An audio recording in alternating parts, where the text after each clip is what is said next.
اللہ کے حبیب نے فرمایا کہ میں اجر رسالت کچھ نہیں مانگتا سوائے اس کے کہ میری آل سے محبت کرو، مودت کرو۔ لیکن حضور صلی اللہ علیہ وآلہ وسلم کی رحلت کے بعد زمانہ بدل گیا، مدینہ بدل گیا، وہ مدینے والے لوگ بدل گئے۔ 15 رمضان 3 ہجری بمطابق 1 مارچ 625 عیسوی اللہ پاک نے اپنے حبیب کو پہلا نواسہ عطا کر دیا، جس کو اللہ کے حبیب نے اپنی گود میں لے کے حسن کے نام سے نواز دیا، اور آج تک اس سبط رسول جنت کے جوانوں کے سردار کو حسن ابن علی کے نام سے یاد کیا جاتا ہے۔ تاریخ نے لکھا امام حسن علیہ السلام سے آپ صلی اللہ علیہ وآلہ وسلم بہت پیار کیا کرتے تھے، اپنے کندھوں پہ سوار کیا کرتے تھے۔ جب بھی امام حسن کی آنکھ کھلتی وہ فوراً اپنے نانا رسول اللہ کی گود میں آ کے بیٹھ جاتے۔ حضور پاک صلی اللہ علیہ وآلہ وسلم زمانے کو بتاتے تھے کہ یہ میرا نواسہ مجھ سے بہت پیار کرتا ہے اور میں اس سے۔ یاد رکھنا، جو اس حسن کو دوست رکھے گا اس نے مجھ محمد سے دوستی کر لی، اور جس نے مجھ محمد سے دوستی کر لی اس نے اللہ سے دوستی کر لی۔ آپ اکثر امام حسن کا چہرہ مبارک چوما کرتے تھے۔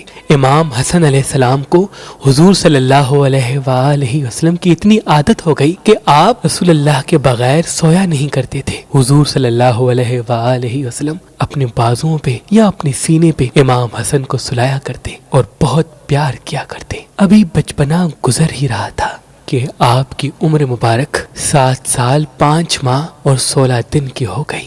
سن 11 ہجری آپ صلی اللہ علیہ وآلہ وسلم نے امام علی کی گود میں سر رکھ کے فرمایا، اے علی، میرے بعد میری امت تجھ پہ ستم ڈھائے گی، لیکن تم صبر کرنا۔ جہاں دنیا دار دنیا اختیار کر لے تو تم دین اختیار کیے رہنا۔ اور آپ صلی اللہ علیہ وآلہ وسلم دار الفنا سے دار البقا کی طرف کوچ کر گئے۔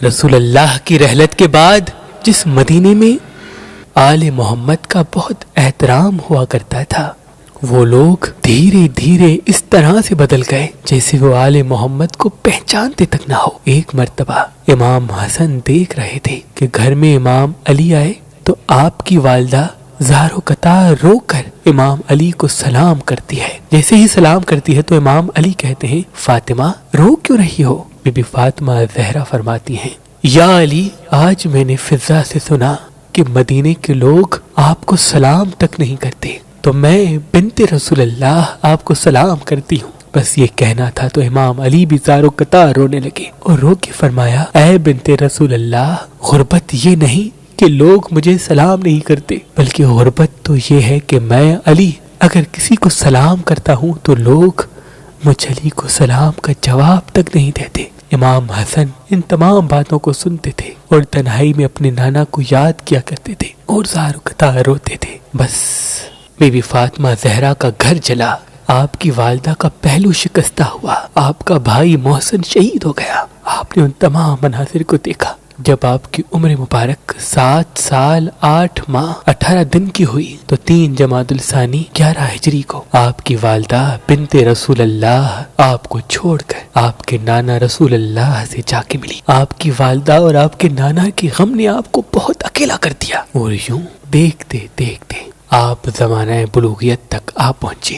آپ کا انداز گفتگو اور آپ کا چہرہ مبارک ہو بہو رسول اللہ صلی اللہ علیہ وآلہ وسلم سے ملا کرتا تھا، اور آپ کی سخاوت کا یہ عالم تھا کہ خود بھوکے رہ کر غریب اور مساکین کا پیٹ بھرا کرتے تھے۔ امام علی علیہ السلام ان دنوں اکثر کر کے مدینے سے باہر رہتے تھے، اور جہاں جہاں پانی نہیں ہوتا تھا وہاں پہ پانی کے کنویں کھودا کرتے تھے تاکہ لوگ میٹھے پانی سے سیراب ہو سکیں۔ بالآخر جب عرب میں ظلم و ستم بڑھتا رہا، یہاں تک کہ حقوق اللہ پامال ہو گئے، تو بس تو ایک طرف مال دنیا، جھوٹ، بادشاہت تھی، تو دوسری طرف دین، تصوف اور شرافت تھی۔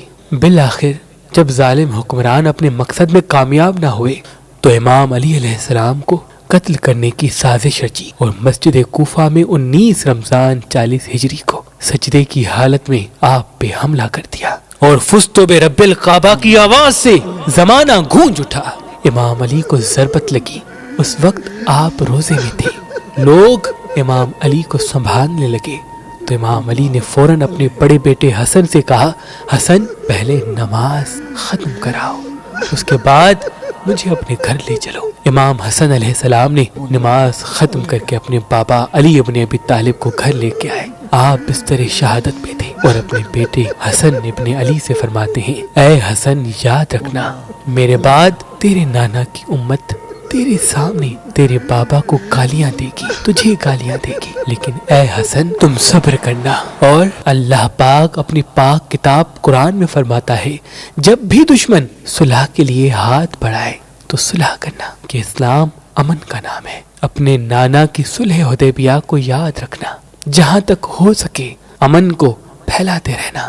بس امام علی علیہ السلام کی شہادت کے بعد آپ پہ ظلم کے وہ پہاڑ گر گئے کہ آپ کو زمانہ آج بھی تنہا ترین سردار کے نام سے یاد کرتا ہے۔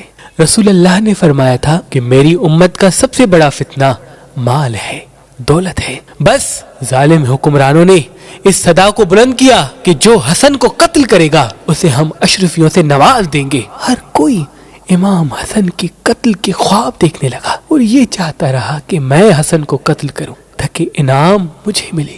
امام حسن علیہ السلام تنہا رہ گئے، یہاں تک کہ بعض مرتبہ آپ کو قتل کرنے کی سازش رچی گئی۔ لوگ سر عام آپ کی توہین کیا کرتے تھے، آپ کے بابا کو گالیاں دیا کرتے تھے، یہاں تک کہ مسجد نبوی میں جمعے کے خطبے کے دوران امام حسن اور امام علی کو گالیاں دیتے، لیکن آپ کسی سے کچھ نہ کہتے، صبر کرتے۔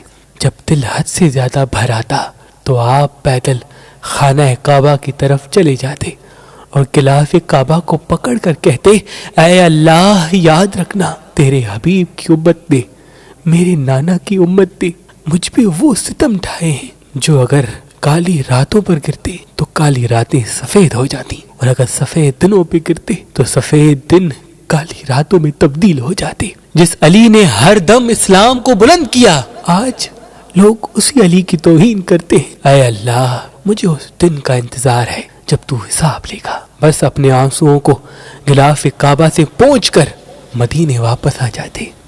بس 28 صفر 50 ہجری کو ایک ایسا زہر آپ کو دیا گیا جس کا اگر ایک قطرہ کسی تالاب میں گر جاتا تو اس تالاب کی ساری مچھلیاں مر جاتی۔ جیسے ہی وہ زہر پانی میں ملا کر آپ کو دیا گیا، آپ نے وہ پانی نوش فرمایا، آپ کے جگر کے ٹکڑے آپ کے منہ سے زمین پہ گرنے لگے، گھر میں کوہرام مچ گیا، اور آپ نے اپنے بھائی حسین کو بلا کر وصیت کر دی کہ حسین مجھے اپنے نانا کے پہلو میں تدفین کرنا، لیکن اگر وقت کے حاکم میرے نانا کا پہلو نہ دے تو مجھے میری ماں کے قدموں میں تدفین کر دینا۔ بس امام حسن علیہ السلام کے مبارک جسم کو غسل دے کر رسول اللہ صلی اللہ علیہ وآلہ وسلم کے روضے کی طرف لے جایا گیا۔ جنازہ تھوڑا ہی آگے بڑھا، اتنے میں سپاہی آ گئے اور کہنے لگے کہ اس علی کے بیٹے کو ہم رسول اللہ کے پہلو میں تدفین نہیں ہونے دیں گے۔ لوگوں نے کہا، کیا بھول گئے ہو،